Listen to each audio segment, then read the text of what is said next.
पिछले 16 साल से जिनकी सरकार है और जो कहते हैं सुशासन का दम भरते हैं, जो कहते हैं शिक्षा और स्वास्थ्य की बात, उनके ही शासनकाल में अगर सबसे ज़्यादा कोई वर्ग जो है अपेक्षित रहा है तो वो है विद्यार्थी और शिक्षक।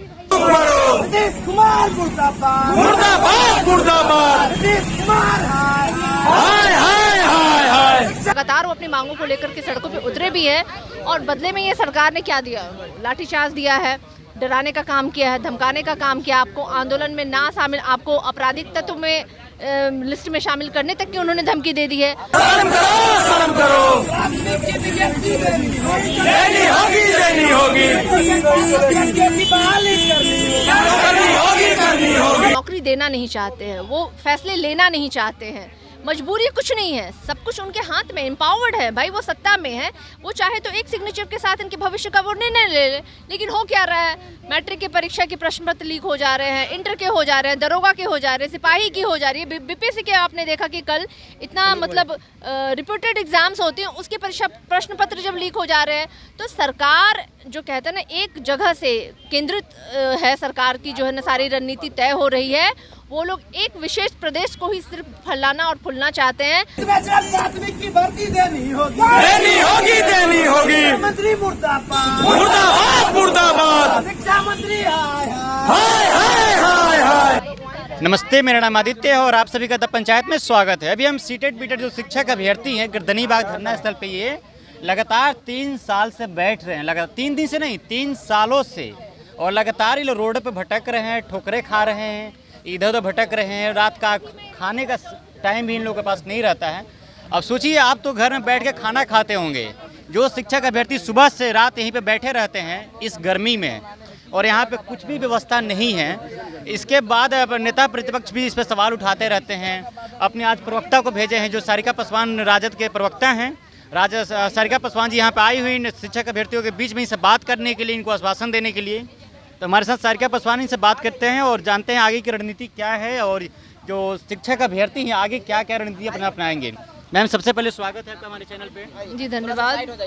जो सीटेड बीटेड शिक्षक अभ्यर्थी हैं, मैं 3 दिन से नहीं कहूँगा, लगातार 3 साल से वो धरना प्रदर्शन कर रहे हैं, क्योंकि 3 दिन कहना मुझे बहुत गलत लगेगा।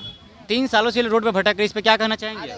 देखिए, बिहार का दुर्भाग्य है कि लगातार पिछले 16 साल से जिनकी सरकार है और जो कहते हैं सुशासन का दम भरते हैं, जो कहते हैं शिक्षा और स्वास्थ्य की बात, उनके ही शासनकाल में अगर सबसे ज़्यादा कोई वर्ग जो है अपेक्षित रहा है तो वो है विद्यार्थी और शिक्षक सबसे ज़्यादा। और वो तमाम लगातार वो अपनी मांगों को लेकर के सड़कों पे उतरे भी है और बदले में ये सरकार ने क्या दिया?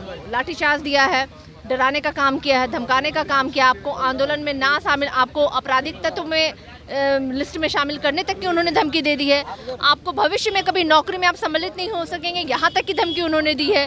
जबकि सब जानते हैं कि भारत देश जो है ना आज़ादी आंदोलनों के बल पे हुआ है, और इसी स्वतंत्र भारत में अंग्रेजों के शासनकाल में भी कई क्रांतियाँ हुई, कई आंदोलन हुए, लेकिन इस तरह की चीज़ें नहीं सुनने को मिली जो आज स्वतंत्र भारत में इन सत्ताधारियों के द्वारा सुनने को मिल रही है। लगातार छात्र जो है प्रदर्शन कर रहे हैं और ये सरकार जो है कान में जो है ना तेल डाल के बैठी हुई है। सुनना नहीं है उनको, सिर्फ बात करना है, झूठे वादे करने हैं। कह देते थे भाई 19 लाख नौकरियां देंगे, आज एक भी नौकरियां क्या उन्होंने दी है उस 19 लाख में, बल्कि वो नौकरियां छीन रहे हैं।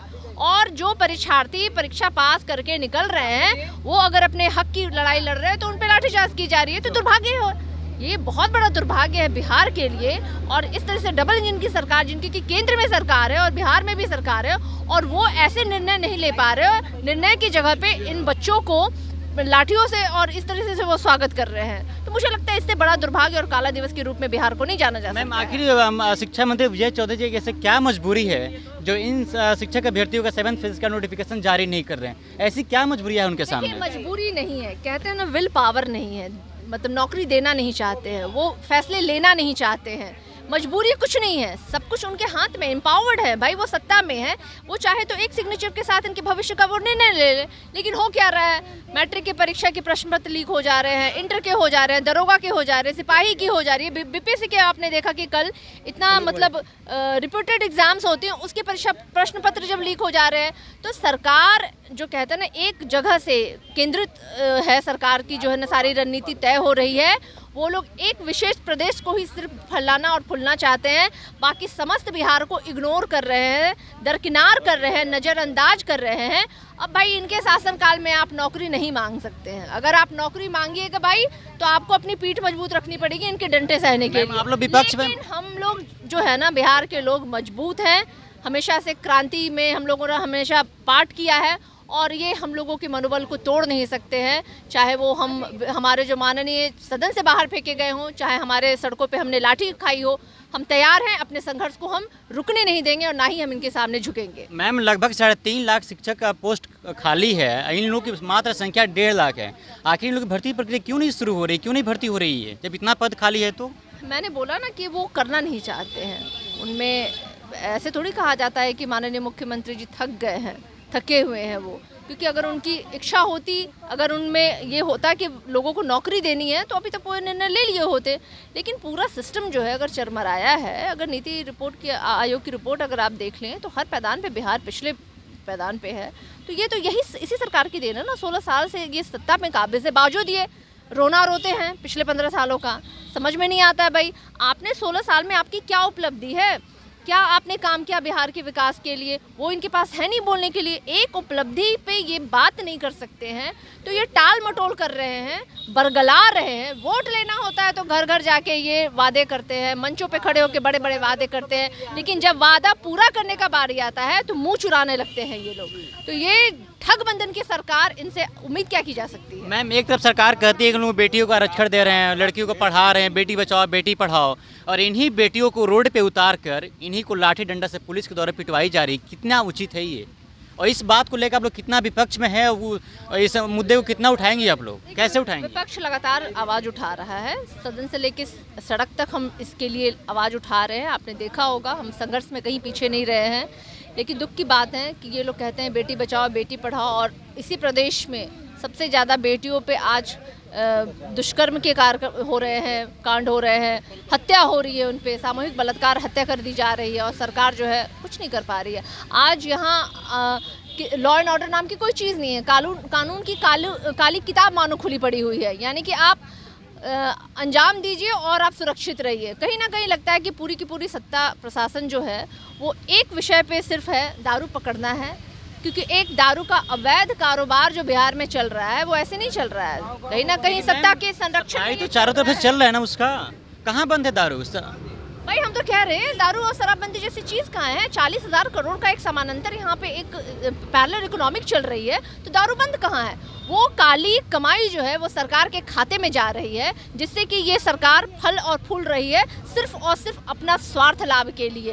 बाकी बिहार की जनता भाड़ में जाए, बिहार के अभ्यर्थी भाड़ में जाए, इनको कोई मतलब नहीं है। इनको कोई बिहार के विकास और बिहार की शिक्षा और स्वास्थ्य से कोई मतलब नहीं है। सिर्फ और सिर्फ अपने स्वार्थ की राजनीति करने वाले लोग हैं जो सत्ता में काबिज हैं। मैम एक क्वेश्चन लास्ट में लूँगा, नेता प्रतिपक्ष होने के नाते आप लोग विपक्ष में हैं, इनके लिए रोड पे कब उतरेंगे आप लोग? लगातार हम सड़कों पे संघर्ष कर रहे हैं इनके साथ और आगे भी करते रहेंगे जब तक कि मांगे सरकार पूरी ना कर ले। पिछली बार भी आपको याद होगा कि नेता प्रतिपक्ष के उतरने के बाद इनकी मांगे मांगी गई थी और आगे भी हम इनके साथ खड़े। आप अकेले नहीं है, नेता प्रतिपक्ष के साथ बिल्कुल निश्चित फिलहाल इस बातचीत में इतना ही। मेरा नाम आदित्य, आप पंचायत देख रहे थे। बहुत बहुत धन्यवाद।